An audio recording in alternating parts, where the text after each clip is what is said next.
आकाशवाणी देहरादून से प्रस्तुत हैं प्रादेशिक समाचार। पहले मुख्य समाचार। केंद्रीय गृह मंत्री अमित शाह ने आज देहरादून में भारत तिब्बत सीमा पुलिस की 62वें स्थापना दिवस समारोह में की शिरकत। केंद्रीय गृह मंत्री ने कहा, भारत तिब्बत सीमा बल और सेना के जवान जब तक सीमा पर तैनात हैं तब तक देश की 1 इंच भूमि पर कोई भी कब्जा नहीं कर सकता। देश और प्रदेश भर में आज धनतेरस का त्योहार मनाया जा रहा है। मुख्यमंत्री पुष्कर सिंह धामी ने प्रदेशवासियों को शुभकामनाएं व बधाई दी और राज्य स्थापना दिवस पर विभिन्न कार्यक्रमों का किया गया आयोजन। मुख्यमंत्री ने की कई घोषणाएं।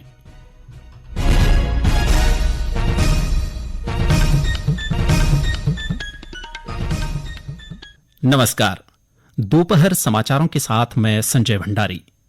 अब समाचार विस्तार से। केंद्रीय गृह मंत्री अमित शाह ने आज देहरादून में भारत तिब्बत सीमा पुलिस की 62वें स्थापना दिवस समारोह को संबोधित किया। केंद्रीय गृह मंत्री ने कहा है कि भारत तिब्बत सीमा बल और सेना के जवान जब तक सीमा पर तैनात हैं तब तक देश की 1 इंच भूमि पर कोई भी कब्जा नहीं कर सकता है। वे आज देहरादून में भारत तिब्बत सीमा पुलिस की 62वें स्थापना दिवस समारोह को संबोधित कर रहे थे। इस अवसर पर उन्होंने देश की सीमाओं की सुरक्षा के लिए बॉर्डर क्षेत्रों के विकास पर जोर दिया।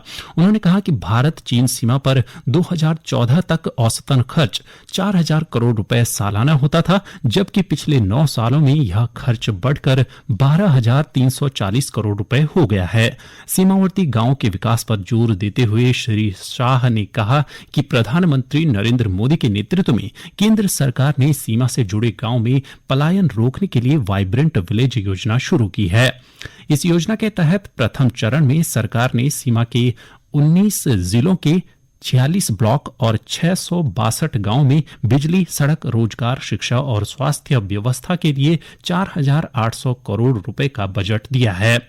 उन्होंने कहा कि देश के 168 गांवों की सड़कों का डीपीआर तैयार हो चुका है और जल्द ही ये सभी गांव सड़क, बिजली, दूरसंचार और स्वास्थ्य सुविधाओं से जुड़ेंगे। उन्होंने बताया कि पिछले 9 सालों में देश की आंतरिक सुरक्षा की स्थिति में ढेर सारा बदलाव हुआ है। जम्मू कश्मीर में 370 समाप्त करने के बाद आतंकवाद को पूरी तरह से काबू करने में देश को सफलता मिली है।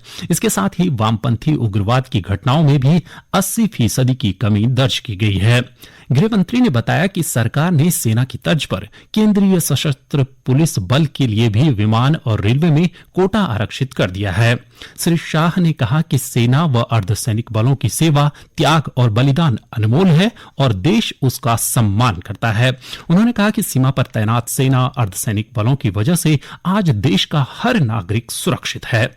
इस अवसर पर उन्होंने आईटीबीपी के पदक विजेता अधिकारियों और विजेता बटालियनों को पदक और ट्रॉफियां प्रदान की। अंतर सचिवालय T20 क्रिकेट प्रतियोगिता मोनाल कप सचिवालय हरिकेन ने फाइनल मैच 69 रन से जीता। देहरादून में आयोजित फाइनल मुकाबला सचिवालय हरिकेन और सचिवालय ए के बीच खेला गया, जिसमें सचिवालय हरिकेन ने टॉस जीतकर पहले बल्लेबाजी करते हुए 20 ओवरों में कुल 5 विकेट के नुकसान पर 214 रन बनाए। कुमाऊं विश्वविद्यालय की गत 17 सितंबर को आयोजित हुई 2023-24 के सत्र के लिए बीएड प्रवेश परीक्षा का परिणाम घोषित कर दिया गया है। परीक्षा उत्तीर्ण करने वाले अभ्यर्थियों के लिए काउंसलिंग के लिए 10 से 19 नवंबर तक 525 रुपए विश्वविद्यालय की आधिकारिक वेबसाइट kunnainital.ac.in पर ऑनलाइन शुल्क जमा कर अपनी वरीयता के परिसरों महाविद्यालयों का चयन करना होगा। ये समाचार आकाशवाणी के देहरादून केंद्र से प्रसारित किए जा रहे हैं। ताजा समाचार के लिए आप हमारे फेसबुक पेज आकाशवाणी समाचार उत्तराखंड और ट्विटर हैंडल @AIRnews_DDN को फॉलो कर सकते हैं। ये समाचार यूट्यूब चैनल आकाशवाणी समाचार उत्तराखंड को सब्सक्राइब कर सुने जा सकते हैं। साथ ही ये समाचार आकाशवाणी की वेबसाइट www.newsonair.gov.in/उत्तराखंड पर भी उपलब्ध हैं। देश भर में आज धनतेरस का त्योहार मनाया जा रहा है। इसे धन त्रयोदशी और धनवंतरी जयंती के रूप में भी जाना जाता है। इससे नई खरीद, विशेषकर नए बर्तन या सोने चांदी की खरीद के लिए अत्यंत शुभ अवसर माना जाता है। इस अवसर पर प्रधानमंत्री नरेंद्र मोदी ने लोगों को धनतेरस की शुभकामनाएं दी हैं। एक सोशल मीडिया पोस्ट में श्री मोदी ने कहा कि धनतेरस का पर्व स्वास्थ्य, खुशहाली और समृद्धि का प्रतीक है। साथ ही मुख्यमंत्री पुष्कर सिंह धामी ने कहा कि धनतेरस पर आरोग्यता के देव भगवान धन्वंतरी की पूजा का महत्व है।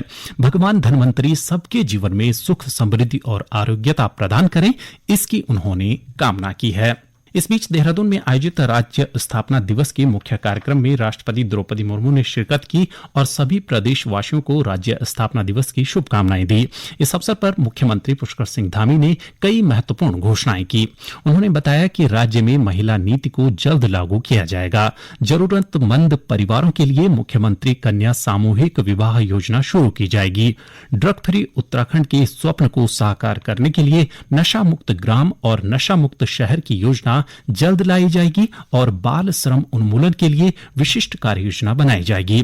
इस मौके पर राज्यपाल लेफ्टिनेंट जनरल गुरमीत सिंह सेवानिवृत्त ने कहा कि हम डिजिटल क्रांति के युग में आगे बढ़ रहे हैं। साइबर सिक्योरिटी सबसे बड़ी जिम्मेदारी है। इस दिशा में नई से नई टेक्नोलॉजी को सुरक्षा उपायों में शामिल करने की दिशा में आगे बढ़ रहे हैं। सरकार पारदर्शी और प्रोएक्टिव पुलिसिंग को बढ़ावा देने का कार्य कर रही है। महिला सुरक्षा, बालिका सुरक्षा और सुनिश्चित करते हुए अपराधों पर नियंत्रण राज्य सरकार की सर्वोच्च प्राथमिकता है।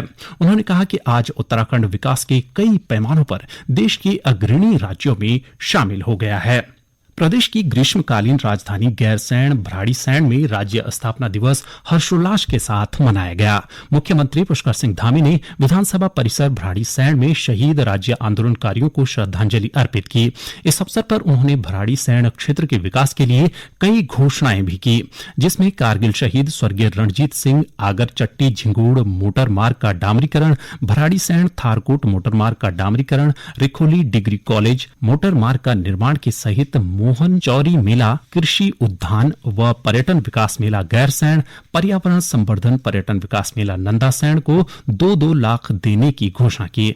मुख्यमंत्री ने कहा कि गैरसैंण बुंगीधार मोटर मार्ग डबल लेन करने के लिए जल्द इसका आकलन करा के स्वीकृति प्रदान की जाएगी। उन्होंने कहा कि प्रदेश में धार्मिक पर्यटन को बढ़ावा देने के लिए केदार खंड के साथ मानस खंड का विकास किया जा रहा है। स्वरोजगार योजनाओं के माध्यम से नारी शक्ति को सशक्त किया जा रहा है। शिक्षा और खेल नीति के माध्यम से युवाओं को सशक्त बनाया जा रहा है। इस बीच पुलिस और एनसीसी जवानों ने सेरेमोनियल परेड के साथ छात्र छात्राओं और सांस्कृतिक दलों ने शानदार प्रस्तुतियां दी। मुख्यमंत्री ने भराड़ीसैंण में विभिन्न विभागों की ओर से लगाए गए स्टॉलों का भी निरीक्षण किया।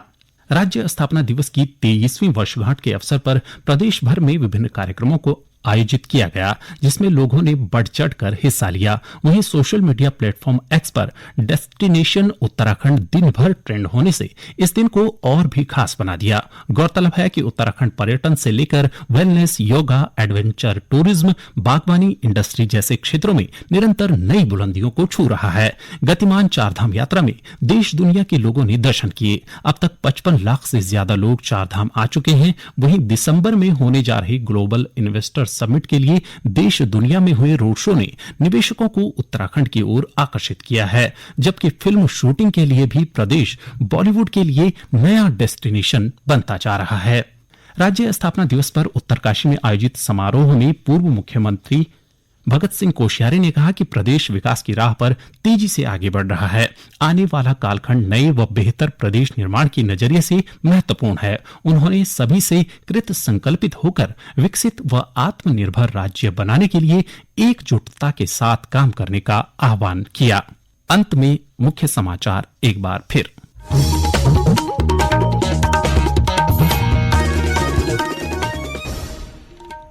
केंद्रीय गृह मंत्री अमित शाह ने आज देहरादून में भारत तिब्बत सीमा पुलिस की 62वें स्थापना दिवस समारोह में की शिरकत।